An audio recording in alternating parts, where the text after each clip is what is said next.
Olá, tudo bem? Então, agora vamos falar sobre nosso evento de Pokémon Black White. Isso mesmo. Muito provavelmente vocês não o conhecem, porque nosso evento não foi as versões finais, mas eu vou mostrar para vocês. Não é um evento enorme, gigante, importante, não. É um evento pequeno, mas é muito legal ver assim mesmo. Vamos lá. Então, já deixa o seu like, comentário, compartilhamento, inscrição e vamos lá, porque é muito interessante ver as coisas descartadas dos jogos, né? É muito legal. Eu adoro esse tipo de conteúdo. Eu adoro. Vamos lá. É um tweet bem antigo do Unova, inclusive, que saudades do Unova. A época que eu falava dos jogos de Pokémon, a maioria foram por causa dos posts do Unova, que é época boa. Só jogos de Pokémon legal. Enfim, vamos lá. Evento perdido. Há um evento especial nos dados internos das gerações 4 e 5. O evento de cápsula de bloqueio. Esse evento nunca foi gravado em vídeo até 2019. O evento, este vídeo mostra o evento completo, em como você pode jogá-lo vamos ver, vamos lá.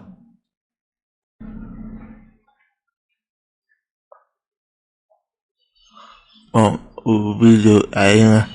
Claro, é em inglês, não dá pra entender, mas quem souber pode testar aí mesmo. O problema Months have covered the cut content from Pokemon Generations 1 through 4, but for Generation 5, I'll be digging even deeper than I have previously, down to the very core.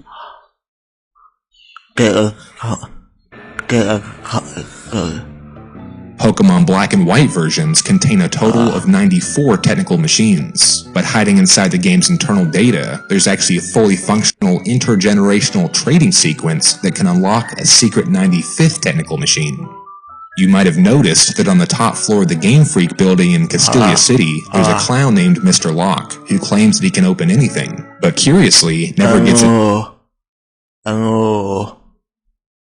Pokémon Black White 1 é chance to open anything throughout the entire game.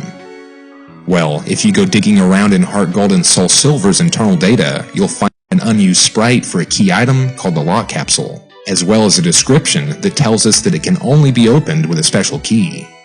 Just like Platinum version's Azure Flute that I talked about in my Generation 4 episode, the developers at Game Freak originally intended to distribute the lock capsule at special events, but for some reason they never ended up actually getting around to it. So what you're about to see is Game Freak's original plan for the intergenerational trading sequence and the acquisition of TM95. I should mention that everything I'm about to show you is accessible in the game's release versions. The only piece of the puzzle that's missing is the sequence's first step.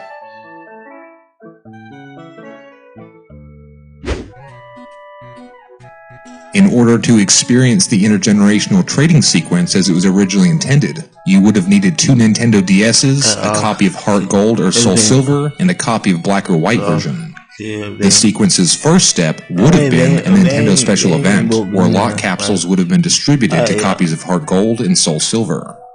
After receiving the lock capsule distribution, to gain possession of it, you would have needed to pick it up from the mystery gift attendant at any Pokemart in Johto or Kanto. And then, switching over to your copy of Black or White version, you need to head over to the Game Freak building in Castelia City and talk to the scientist who asks you for a password in exchange for possession of a secret machine that he's invented called the Relocator. At no point in the game are you even given a hint as to what the password might be, so you would have had no choice but to look it up online or employ a strategy guide. Using the Easy Chat system, the password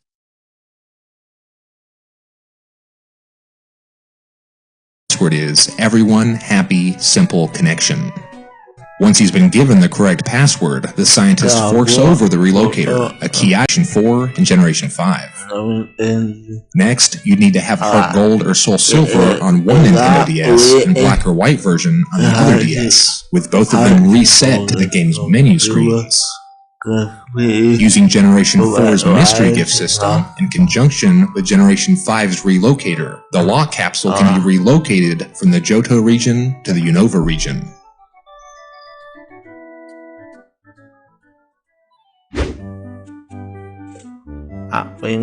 With the lock capsule now relocated to Generation 5, the intergenerational event's final step is to head back to the Game Freak building and talk to Mr. Locke. And now, Mr. Locke finally gets a chance to make use of a special key, which he uses to unlock the lock capsule and reward your efforts by handing over what's inside. First, he gives you the game's final technical machine, which is TM95 containing Snarl, a dark attack that deals 55 damage to all adjacent foes and has a 100% chance of lowering their special attack stats by 1 stage.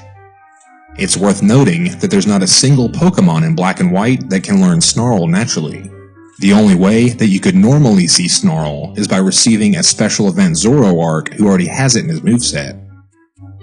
Second, the lock capsule also contains a letter from someone in the Johto region warning you not to let TM95 fall into the hands of Team Rocket. The letter is probably meant to be written by the character that you play as in Heart Gold and Soul Silver, but Game Freak may have intended to market the event as if Professor Elm or some other NPC were the letter's author. But whoever it was that wrote the letter, it seems they didn't get the memo that Team Rocket was actually run out of Unova long ago.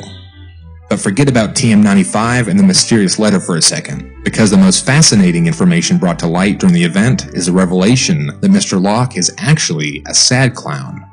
And with Mr. Locke's character arc now finally brought to a satisfying conclusion, the lock capsule event is finally complete.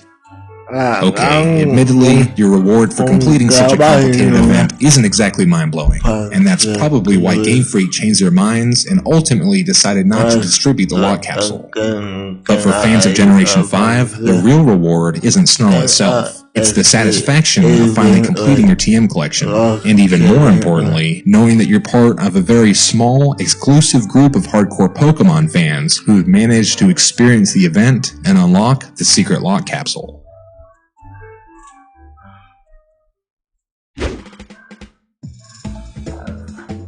If you want to experience the lock capsule event for yourself, all you need is 2 Nintendo DS's, a game from Generation 4, and a game from Generation 5. Every step of the process is legitimately accessible in the game's release versions. It's only the first step, the actual acquisition of the lock capsule, where you'll need to bend the rules. The simplest method of obtaining a lock capsule is with an action replay, and I'll leave the required AR code in this video's description for you if that's your method of choice. But if you don't have an action replay, that's okay too, because in place of using a cheat, you can exploit a glitch instead, to an unofficial DNS Wi-Fi server with your Nintendo DS, which essentially tricks your game into receiving the lost special event distribution. In fact, with this method, you can gain access to lots of special event distributions in both Generation 4 and Generation 5. But the server method is slightly more complicated than using an action replay. So I'll also be leaving a link in the description with up-to-date information on how you can log in to the server. I think it's worth noting that while conducting the research for this episode, I only came across 3 people that claimed to have completed the lock capsule event, and only one of them provided photographic evidence.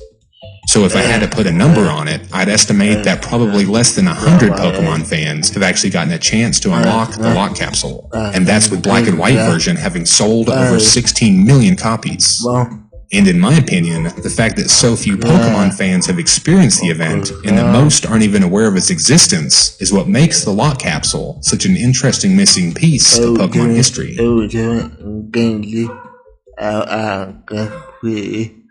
Okay, if you enjoyed this and you want to see more Pokemon Cut content, you might want to subscribe and maybe check out my past videos as well. If you've been following me for a while, you're probably aware that I've recently been publishing a series of Ken Sugimori interviews from 2011, in which he reveals beta Pokemon designs that went unused in Black and White, interviews that were never translated into English until now. Those interviews are currently available for you to read on my website, but you might want to tune back in a few weeks from now for episode 21, where I'll be analyzing the